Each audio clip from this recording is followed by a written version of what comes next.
concepto de fluido. El fluido es una materia en la que las fuerzas entre las partículas que lo componen son de tal magnitud que les permite fluir, ocupar el total de los gases o el parcialmente en los líquidos, el recipiente que los contiene. Es decir, los fluidos van a adoptar la forma de los recipientes que los contienen, ya sea líquido o ya sea gas. Entonces recordemos, el aire es un gas y el líquido, en este caso cualquier tipo de aceite utilizado para, en este caso, para el sistema hidráulico, ambos van a adoptar la forma del recipiente que los va a contener. Ya hablando específicamente del aire, vamos a tener la ecuación general de los gases. En la neumática se emplea normalmente aire comprimido para el trabajo de un fluido. Específicamente en las aeronaves, vamos a comentarlo. En las aeronaves vamos a tener dos fuentes. La principal para el sistema neumático es extraer aire comprimido de los propios motores. Y la otra fuente que en algunas aeronaves modernas se está utilizando para abastecer a algunos subsistemas que requieren del sistema neumático es aire de impacto. Entonces esas serían nuestras dos fuentes del fluido. Las características que va a tener el aire. El aire pues es muy abundante, es disponible de manera ilimitada y es gratuito. El aire es fácil de transportar y fácil de almacenar en depósitos. El aire no contamina, puede liberarse directamente a la atmósfera, por lo que no se precisa algún tipo de circuito de retorno de reutilización, aunque llamémoslo así, el motor reutiliza el propio aire, lo transforma y lo expande. Es seguro que ya también no existe peligro de alguna explosión, incendio. El propio aire no nos genera ningún tipo de peligro hacia cualquier tipo de explosión. Vamos a tener que el aire es resistente a las variaciones de temperatura, el aire es resistente a altas velocidades de trabajo, el aire es fácil en la regulación de velocidades y fuerzas. Esas serían las características esenciales del aire. Como les comentaba, el aire estará compuesto básicamente por un 78% de nitrógeno y un 21% de oxígeno. También va a contener algunos otros gases. A su vez contiene cantidades variables de CO2, vapor de agua y partículas en suspensión. Por ser un gas, el aire va a presentar alta compresibilidad, va a presentar baja viscosidad y va a ocupar todo el recipiente que lo contiene. Esas serían las características esenciales del propio aire, hablando específicamente del sistema neumático. El comportamiento del aire puede asemejarse en gran medida a un gas ideal. Vamos a tener ciertas leyes. Una de las leyes es la ley de los gases perfectos, que va a relacionar las magnitudes de presión, volumen y temperatura mediante la siguiente fórmula que podemos visualizar. La presión por el volumen es igual a N por R por T. Entonces vamos a tener dentro de esas variables que P de papa va a ser presión, sus unidades va a ser newton metro cuadrado. V de Víctor significa volumen, sus unidades es metros cúbicos. N es el número de moles, N de néctar, N minúscula es el número de moles. R es la constante universal de los gases, que es, en este caso es 8314 Joule por mol a la menos 1. Y vamos a tener tango, que es la letra T, que es temperatura expresada en grados Kelvin. Esa sería la fórmula de los gases. Analizándola a grandes rasgos, la presión es proporcional al volumen y a la temperatura. Como su nombre lo dice, las otras variables, vamos a tener la constante universal, no deja de ser más que una constante, no es una variable. Y N de moles, pues también vamos a tener cantidad de moles determinados. Entonces las únicas variables a considerar sería presión, volumen y temperatura. Esta sería nuestra ley de gases perfectos. Continuando analizando o haciendo un ejemplo, así en un sistema cerrado que evoluciona en un estado inicial 1 a un estado final 2, las transformaciones más importantes van a ser los procesos isotermos. A la misma temperatura, el concepto iso es igual, termo es de temperatura. Entonces, etimológicamente hablando, el concepto isotérmico se refiere a una misma temperatura. Entonces, en paréntesis ahí lo tenemos determinado. La temperatura inicial es igual a la temperatura final. Entonces, según en este caso el científico Boyle-Mariette, cuando se aumenta la presión de un gas cerrado, manteniendo la temperatura constante, el volumen disminuye, mientras que si la presión disminuye, el volumen aumenta. Entonces, de aquí podemos sacar el concepto que hasta cierto punto malentendemos como principio de Bernoulli. Entonces, si nosotros decimos que manteniendo la temperatura constante, el volumen disminuye, mientras que la presión disminuye, el volumen aumenta. Aquí tendríamos nuestra fórmula, sería presión 1, presión inicial, por velocidad, por volumen 1, entre temperatura 1 y número de moles 1. Esto es igual a la presión 2, presión final, y volumen 2, que es igual entre temperatura 2 y número de moles 2. Si nosotros aquí hacemos la similitud como tal, en este caso, si consideramos que la temperatura 2 es igual y número de moles es igual, entonces nosotros consideraríamos, pasaríamos los términos que están en la parte inferior, pasarían al otro lado multiplicando, y ambos términos se eliminarían y nos quedaría esta ecuación: presión inicial por volumen inicial es igual a presión final por volumen final. Esa sería la teoría de Boyle.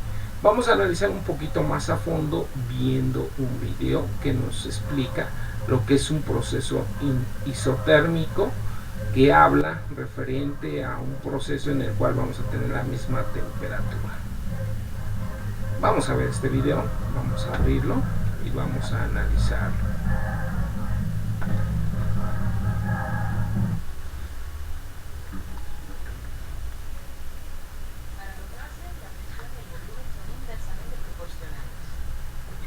Mantienes todo lo demás constante y elevas la presión de un gas, su volumen disminuye. Y mientras crece el volumen que ocupa un gas, la presión se reduce. Si aplicas presión sobre un gas, lograrás que se comprima, haciendo que ocupe menos espacio. Imagínate un contenedor rígido que mide cuántas veces las partículas del gas chocan contra los costados. Cuanto mayor sea el número de partículas que chocan contra los costados, mayor será la presión del gas en el contenedor. Si achicas el contenedor, lo que harás es comprimir el gas. Las partículas de gas chocarán más veces contra los costados por cada segundo, lo que significa que la presión es mayor. Si mantienes constante la cantidad de partículas de gas, pero agrandas el tamaño del contenedor, habrá menos colisiones contra los costados por segundo. Esto implica que hay menor presión. Robert Boyle descubrió la relación inversa entre la presión y el volumen, determinándola como una ley de los gases. La ley de Boyle sostiene que para una cantidad de gas a una temperatura constante, la presión y el volumen son inversamente proporcionales. Presión es proporcional a 1 sobre volumen. Puedes escribir esto de una forma matemática de esta manera: P es igual a K sobre B, donde P es igual a presión, B volumen, y K es la constante de proporcionalidad. Podemos reacomodar la ecuación para que se lea PB es igual a K, o dicho de otro modo, el producto de la presión por el volumen es una constante, K. De manera frecuente, la ley de Boyle es usada para comparar dos situaciones, una antes y una después. En este caso, podrás decir que P1 por B1 es igual a K y P2 por B2 es igual a K. Con lo cual podrás escribir la ley de Boyle diciendo P1 por B1 es igual a P2 por B2. Mejor veamos un ejemplo. Un neumático con un volumen de 11,41 litros se lee en la aguja medidora de presión como 44 psi, libras por pulgada cuadrada.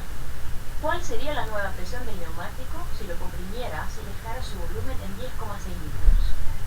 Escribe la ley de Boyle y reemplaza con lo que ya sabemos. Esta es una de esas situaciones del antes y el después, con lo cual escribimos V1 es igual a P2. 44 PSI por 11,41 litros es igual a P2 por 10,6 litros. Resolvemos P2.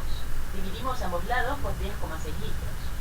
44 PSI por 11,41 litros sobre 10,6 litros es igual a P2. P2 es igual a 47,36 PSI. Hay dos cifras significativas en la medición de 44 PSI, con lo cual redondeamos nuestra respuesta a solo dos cifras. Es igual a 47 PSI. Aquí tenemos otro ejemplo. Una jeringa tiene un volumen de 10,0 centímetros cúbicos. La presión es 1,0 atmósfera. Si tapas el extremo para que no pueda escapar ningún gas, empujas el vástago, ¿cuál debería ser el volumen final para cambiar la presión a 3,5 atmósferas?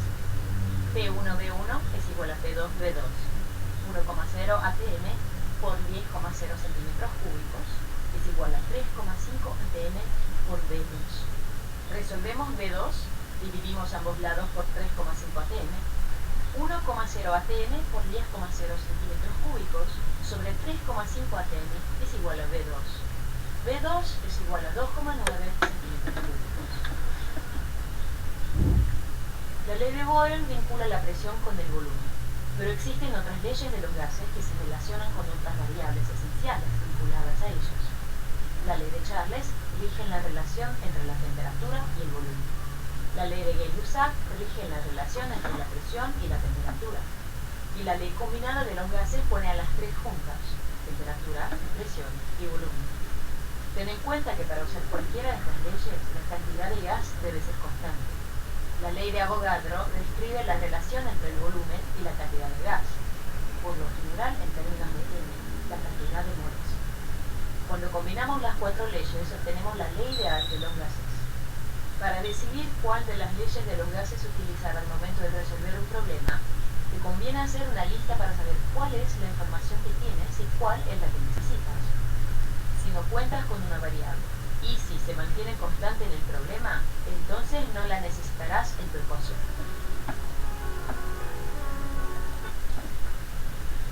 Hasta cierto punto es importante reconocer este tipo de leyes, porque al final de cuentas este tipo de leyes nos van a ayudar a determinar la propia configuración del propio sistema.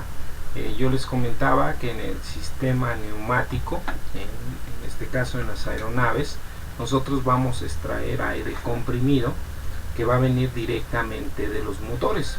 Ese aire comprimido se va a tener que trabajar porque ya trabaja o viene con ciertas características de temperatura y presión. La temperatura y presión es proporcional. A cierta temperatura hay cierta presión y viceversa. A cierta presión hay cierta temperatura. Entonces nosotros tenemos que acondicionar y trabajar con ese sistema neumático, con ese aire caliente comprimido que viene de los motores, y adecuarlo y utilizarlo a través de la máquina. En este caso normalmente se utilizan máquinas cíclicas, que son máquinas que a través de ciclos van regulando la temperatura y la presión. Entonces a través de estos ciclos vamos a ir adecuando y a través de los sensores vamos a ir determinando en qué punto ya la temperatura o la presión fue transformada en ciertas variables para ser utilizada en algunos otros subsistemas.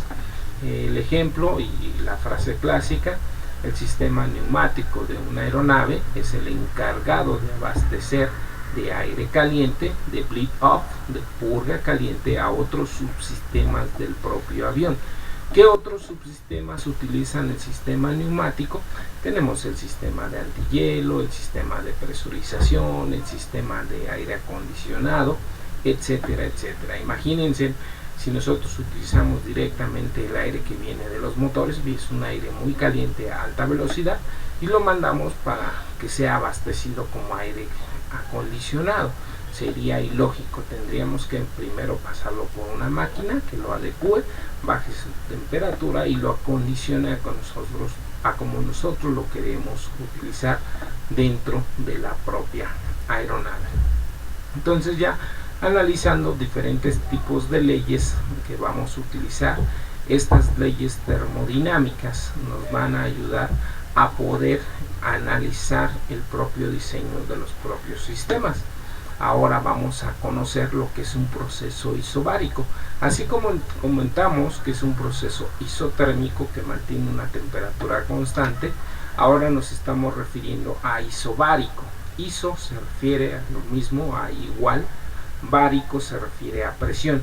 Entonces ahora el concepto etimológico de proceso isobárico es que mantiene una presión constante, a la misma presión. Presión inicial es igual a la presión 2, a la presión final.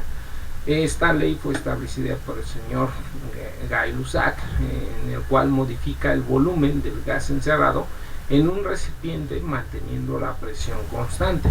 La temperatura se ve modificada y a la inversa. Esta ecuación está determinada de la siguiente forma: presión 1 por volumen 1 entre temperatura por número de moles 1 es igual a la presión 2 por velocidad por volumen 2 entre la temperatura 2 y número de moles 2.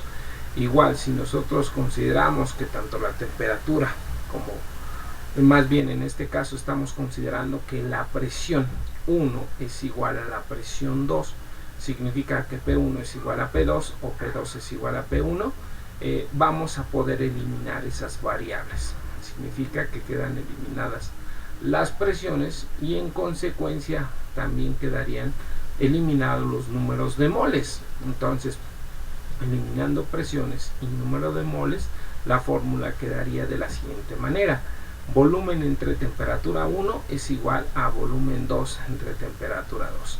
Volumen inicial es inversamente proporcional a la temperatura 1 y esto es igual al volumen final, que es inversamente proporcional a la temperatura 2. Ese sería el lenguaje algebraico a expresar y a utilizarse en los propios diseños de hidráulica y neumática. El siguiente punto a considerar o analizar son los procesos isocoros. En este caso, pues vamos a determinar igual. Iso es igual, ¿a qué se refiere coro? Se refiere al volumen. Entonces ahora estamos hablando que vamos a utilizar la misma ecuación, pero vamos a considerar que el volumen inicial es igual al volumen final. Entonces esta aplicación la utilizó Charles, donde modifica la presión de un sistema cerrado a la temperatura ambiente, la varías. En este caso, considerando que los volúmenes son iguales, el volumen 1 es igual a volumen 2, y también considerando que la cantidad de moles 1 es igual a la cantidad de moles 2, nos quedaría la siguiente expresión. Sería: la presión inicial es inversamente proporcional a la temperatura inicial, y esto es igual a la presión final, que es inversamente proporcional a la temperatura final. Vamos a ver un video para que nos ponga un ejemplo y nos deje un poquito más claro lo que es el proceso isocórico.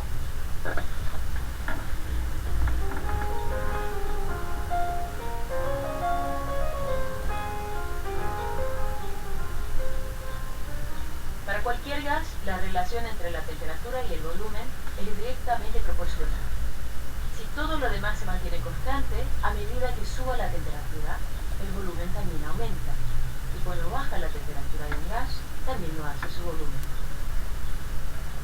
Si calientas un gas, se expande. Las partículas se mueven más rápidamente y ocupan mayor espacio. Imagínate un globo que se expande cuando las partículas del gas chocan contra sus paredes. Al expandirse, eso mantiene la presión constante. Cuanto más rápido se muevan las partículas, más presionarán sobre las paredes del globo, expandiéndolo. Por el contrario, si enfrías el gas, apoyas el globo sobre hielo, eso aminora el movimiento de las partículas, y entonces el globo se contrae. Jacques Charles tiene la autoría sobre esta ley de los gases, que relaciona la temperatura y el volumen, pese a que no la publicó. Debe haber estado muy ocupado dando paseos en globos aerostáticos. Un colega suyo, Joseph Louis Gay-Lussac, fue quien la publicó, pero muy honradamente le dio la autoría a Charles. La ley de Charles sostiene que para una cantidad dada de gas a una presión constante, la temperatura y el volumen son directamente proporcionales. Volumen es proporcional a temperatura. Lo puedes escribir de un modo matemático así. V es igual a K por T, donde V es igual al volumen, T es igual a la temperatura en grados Kelvin y K es una constante de proporcionalidad. Podemos reacomodar esta ecuación para que se lea así.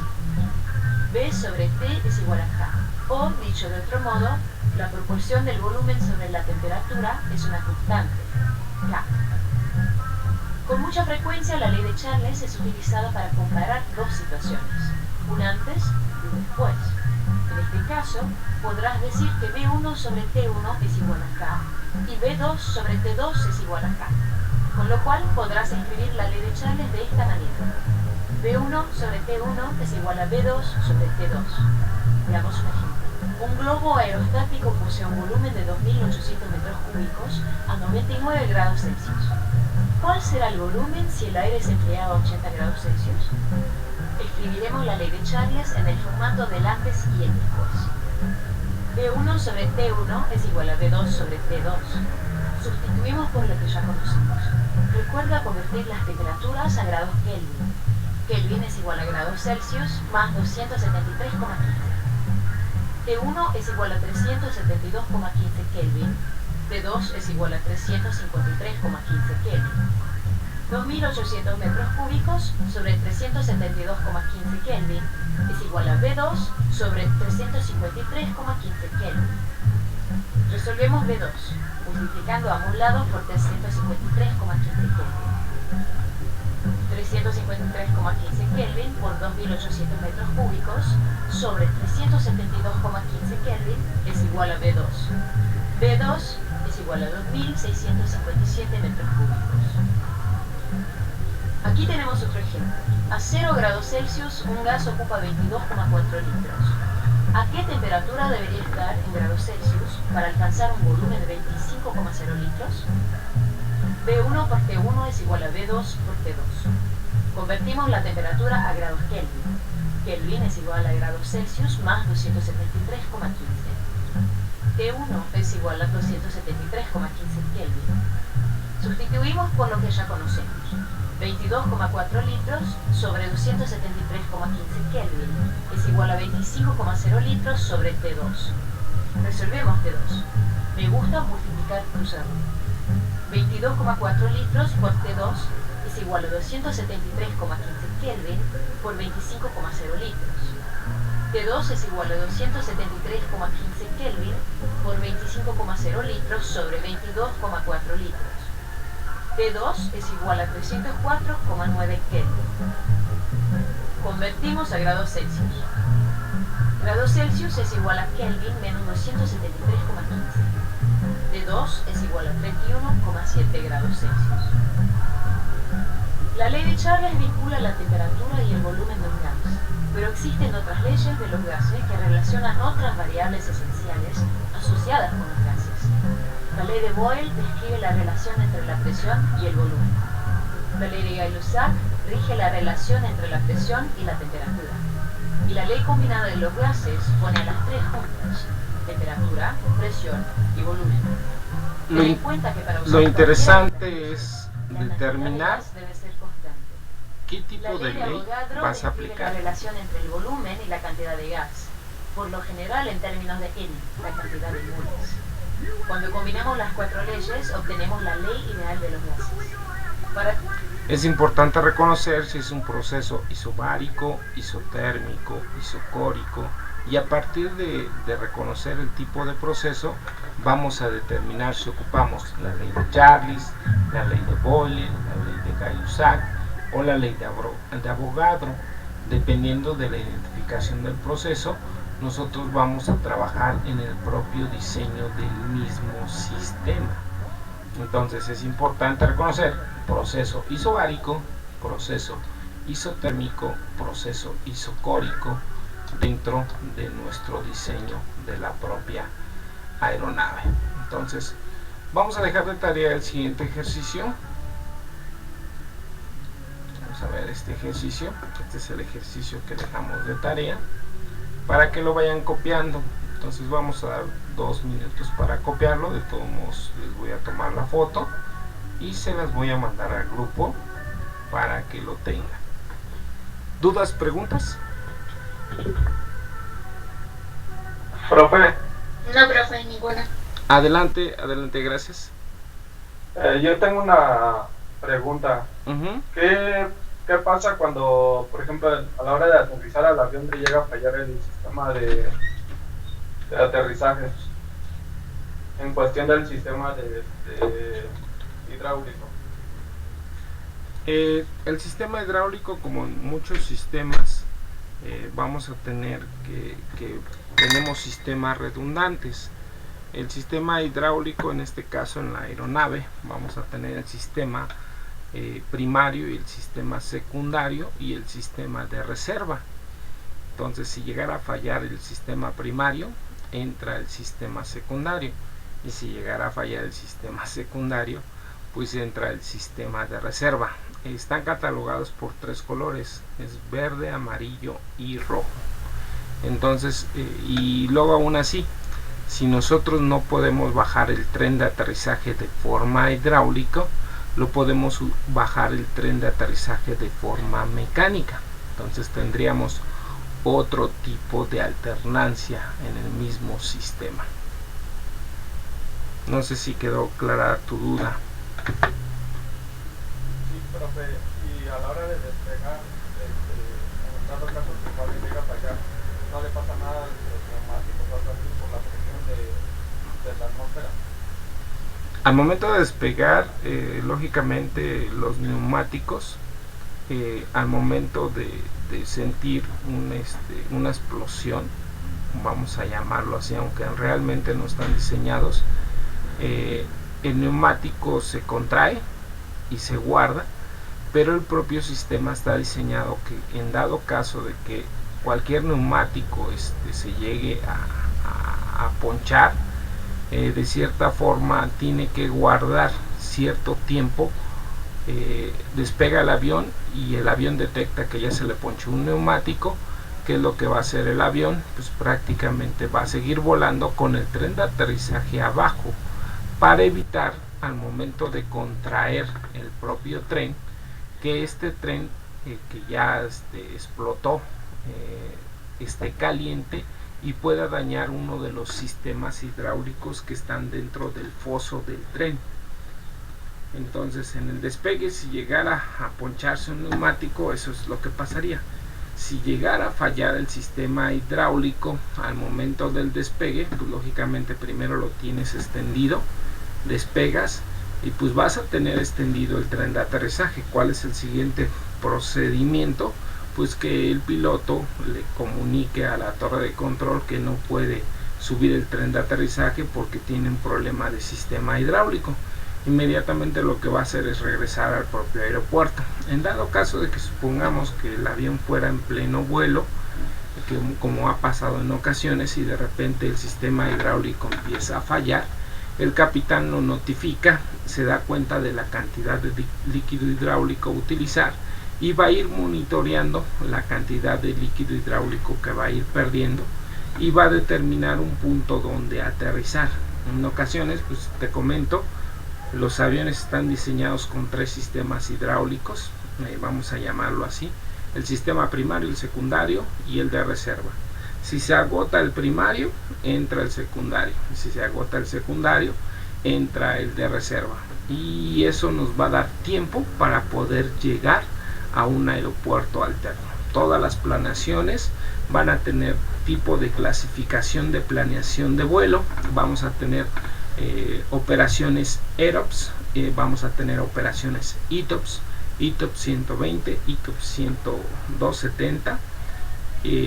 Esto implica que los aviones van separados entre un aeropuerto y otro a 60 minutos, a 120 minutos o a 270 minutos. No sé si quedó clara la duda.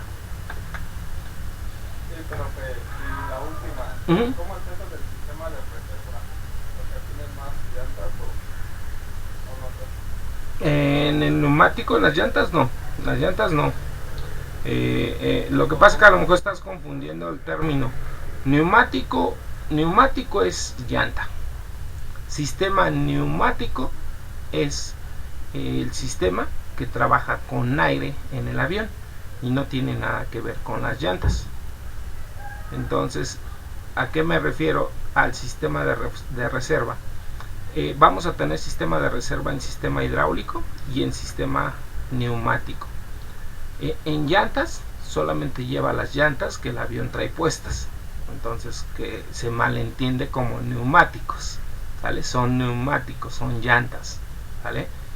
Están infladas de aire, son llantas, pero no pertenecen al sistema neumático ni al sistema hidráulico. Sistema neumático es el sistema encargado de trabajar con aire caliente para algunos otros subsistemas del avión. ¿Sí quedó claro? Entonces, ese sistema de reserva que había dicho ahorita, ¿cómo funciona? El sistema de reserva, imagínate en el sistema hidráulico. En el sistema hidráulico tienes 3 ductos, tienes 3 contenedores. Entonces, cuando de cierta forma te falla el sistema primario, ¿qué es lo que pasa? Los ductos primarios se colapsan o normalmente fallan cuando tienen una fuga.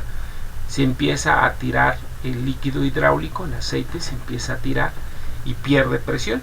Entonces, ¿qué es lo que hace? El sistema se cierra y agarra el segundo ducto con el segundo tanque. Y si el segundo vuelve a tener falla, pues ya entraría el tercer ducto con el tercer tanque. No sé si así lo expliqué a grandes rasgos. Más adelante lo vamos a ver ya en los sistemas netamente del propio avión. No sé si quedó claro. Sí, ya, profe, gracias. Ok. Entonces, ya hicieron el primer ejercicio. Ya lo tienen resuelto.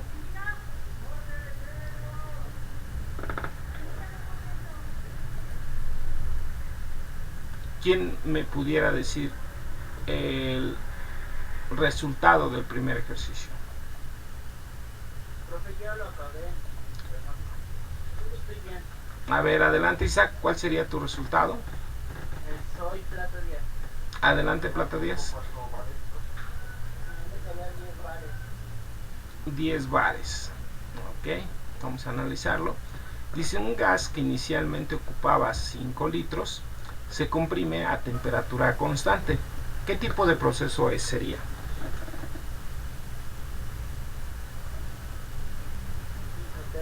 Isotérmico, correcto. Nos maneja temperatura constante hasta ocupar un volumen final de 1 litro. Entonces tenemos un volumen inicial y un volumen final. Si encontramos una presión de 2 bares, ¿a qué presión final vamos a encontrar su volumen? Los ejemplos, pues tenemos volumen 1, que es 5 litros, y volumen final, que es 1 litro. Aplicamos una presión inicial de 2 bares y queremos encontrar una presión final. Entonces comentamos que es un proceso isotérmico y aplicamos la fórmula. Entonces nuestra variable a encontrar sería nuestra presión 2, y como dice su compañero, el resultado es 10 bares. Presión 1 por volumen 1 es 2 por 5 entre lo que es el volumen 2. 2 por 5 sería 10 entre 1 es 10 bares. Las unidades litro con litro se eliminan y nos quedan solamente bares. Perfecto. Es Plata Díaz, ¿verdad? Ese sería nuestro primer ejemplo.